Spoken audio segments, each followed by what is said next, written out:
David, nice to see you. Thanks for your time. Start with a sort of fitness roll call. Ben Gibson, how's he looking for this weekend? Missed last weekend. Gibbo back in training since the beginning of the week. All good, all fine. To be fair, everyone looks good. Barnsley is a little bit fatigued, a little bit stiff, but I think he will be fine as well. He was the only one who rested a little bit in this week more than the others. But everyone, apart from Duffy and Johnny Rowe, will be available like it looks, as it looks today. Just on Duffy, any clearer sort of idea what you're dealing with now in terms of timescale? Yeah, the plan is that he is back next week with the fitness guys, and the week after, then back in training. So the week leading to Rotherham, I think it is, he will be then back in team training. That's good news, obviously, that Sarge is fit and available. But with him, we know now that the situation the last sort of few weeks, it's a management situation at the moment. I mean, will that be?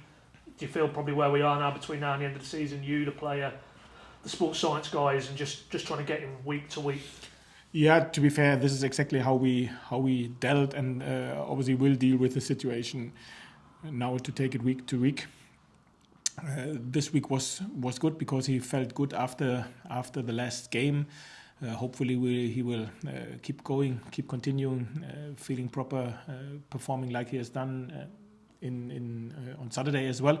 So a little bit in the back head of my head, I've the international break, maybe where we then hopefully can give him a longer rest again, which will be very, very beneficial. But to be totally honest, even this is, and we only speak about now 3 weeks, 4 weeks, it's too far ahead. So we take it game by game, week by week, and so far, big credit to the medical performance department and to Josh as well. They managed it perfectly, that he was always available. Last week, as we know, he had 3 starts in a week for the first time since August, which is great. Even if he was not able to finish one of these games, but he was able with 3 starts. So he makes progression. This is good. Fitness-wise, he adapts, and obviously he plays a big part for us. Everybody knows this.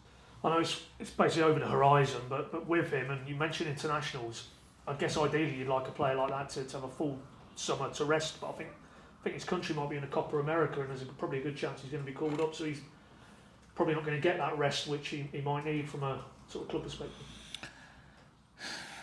To be fair, this is so far ahead that I don't have the energy to look so far ahead. Let's keep focused on what now is in front of us. No problem.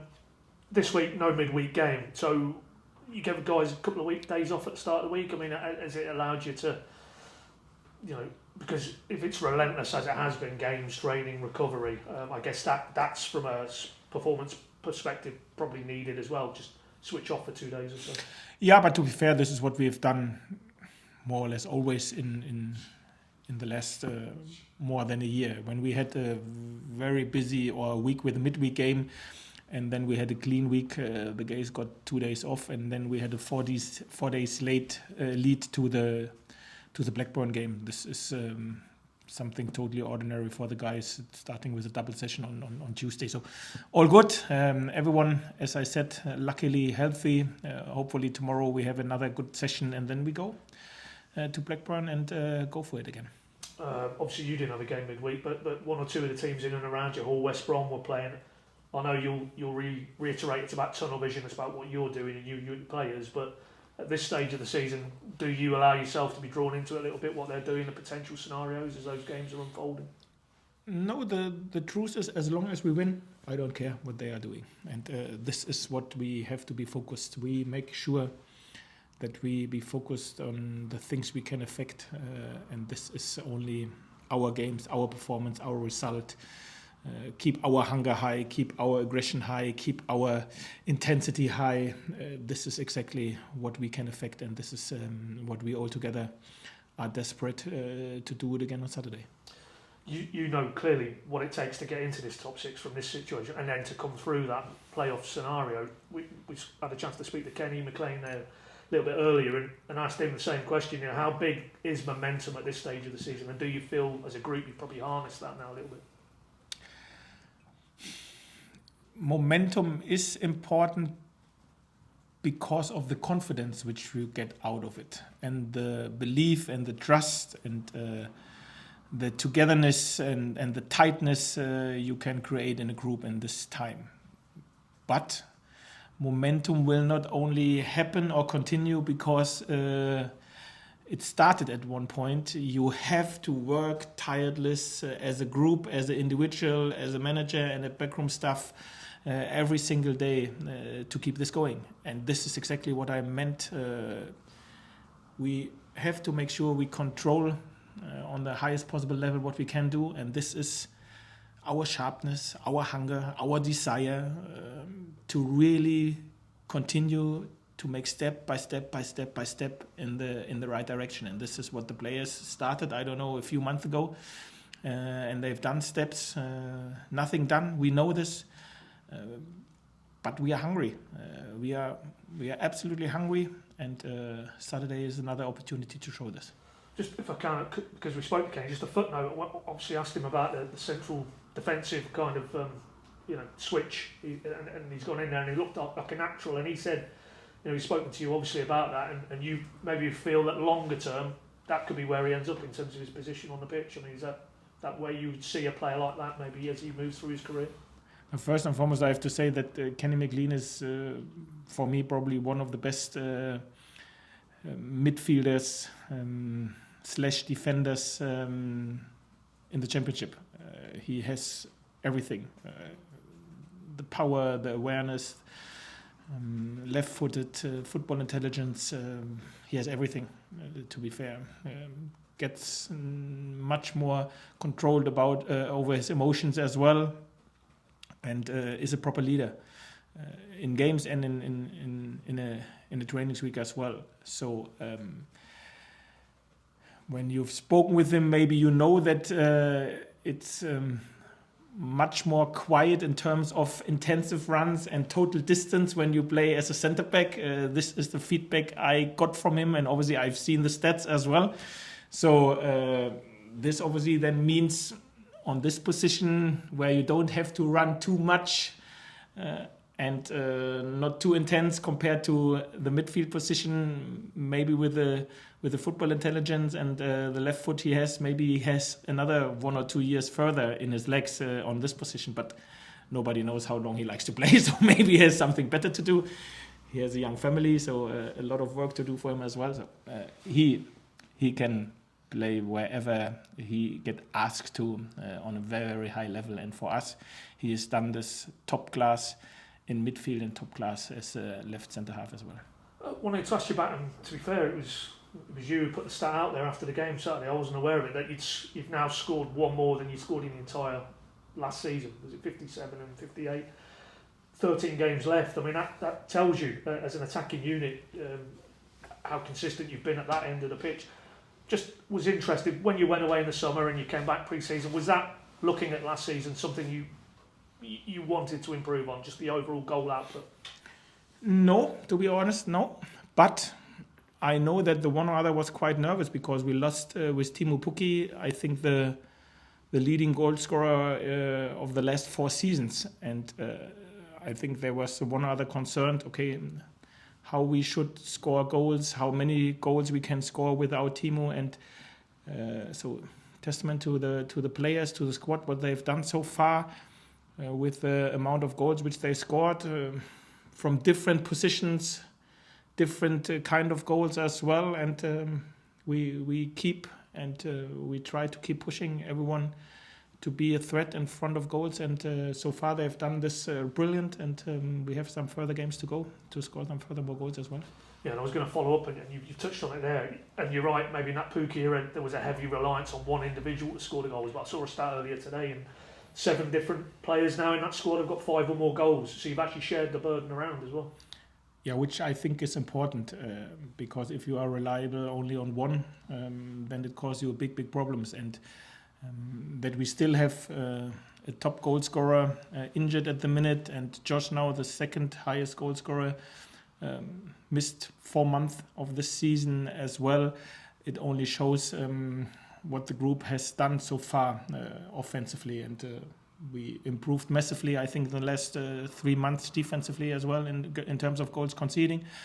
And this is exactly what I wanted to say. If I said they have done step by step so far, but there are a lot of further steps to go. And this is exactly where we are focused on. We know that the players have done okay so far, and we know even more that we have some further games in front of us. And the next one is Blackburn, and we are really looking forward to this game, especially after a lot of emotions when we met them the last time away at Blackburn. Yeah, thoughts on Blackburn? I mean, start there, really. I mean, yeah, last time you went there, Grant with that serious injury, Liam Gibbs with his first senior goal, but despite the adversity there, you know, very good win, and I think they were banging that playoff race at that point as well. So I'm sure you'll go there with the confidence of, despite the adversity you felt last time you went there, that you came through it and the team put in a really good performance. Yes, and this is exactly where our focus is on us, like always. But obviously we know everything about Blackburn. They changed the manager, went a little bit more direct rather than beforehand where they were more ball playing, but they can mix it up, have everything. In set pieces, maybe they don't have the best record as well, so we know everything what we have to know. I think we have to make sure that we, in ball possession and without ball possession, are on our highest level. And then obviously to show exactly, like I said, the aggression and the desire which is needed to be really in our game. And this is exactly what we like to do. We have a lot of respect, but I've heard that we now get more than 1,200 away supporters with us, which is huge. Hopefully there will be even a few more.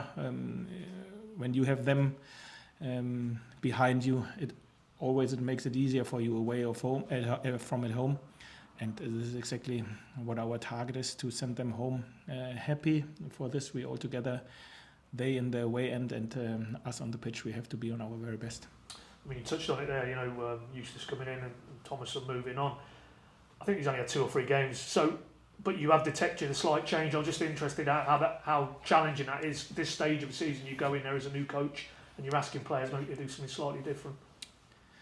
Yeah, the good thing is we played Birmingham when Eustace was there, so we are aware about his idea. And obviously now he played, I think, three games.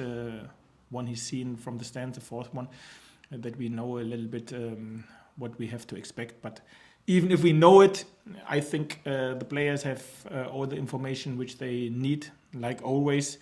And then it's up to us to execute the game plan like they've done fantastically, to again be super tight and together, to make sure that everyone, starter or impact player from the bench, does his job. What everyone has done fantastic in the last recent weeks.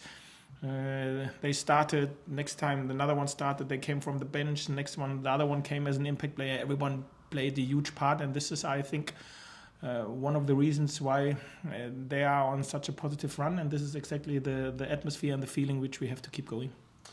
I think they drew 0-0 at Cardiff in midweek, and he came out afterwards and he kind of said, because he's not having a lot of time on the training pitch with them, his priority is to make them harder to beat, which immediately, and you've touched on it already, they're not gonna roll over, to use that phrase. So, but is that really this stage of the season? That's a given. Whether it's a team going for top 6, team top 2, or a team in their situation trying to not get pulled into the wrong end of the table, you've got to win those battles first before you hope your quality comes through. Yeah, and they have quality. So offensively, listen, if you have the leading top scorer with 23 goals in all competition in your squad, Gallagher healthy again, Dolan, this is top, very good, and it's one of our tasks to be focused, concentrated, super aggressive, to keep these guys calm, and to create even a lot of good own situations that this team has to defend more than they can attack, because attacking wise they are blessed with a lot of good individuals which they have, goal scorers, as I said, and this is something which we have to be aware about. Just a final one from me, and because you've fallen the wrong side of it in terms of you've had a midweek game and maybe your opponent has had their feet on the couch or whatever. I mean, they also, again, in his post-match, you know, they spent 5 hours on a coach to Cardiff. any little advantage you have to use to your advantage clearly going into this weekend. And if there is a bit of fatigue and a bit of tiredness, that's something you have to explore. Yeah, the truth is, I prefer to have a full week to prepare my team rather than to play on Tuesday if my opponent did not play on Tuesday. This is the truth, yes. What it means for Saturday, we will see. Thanks, David. Good luck. Thanks, Pat.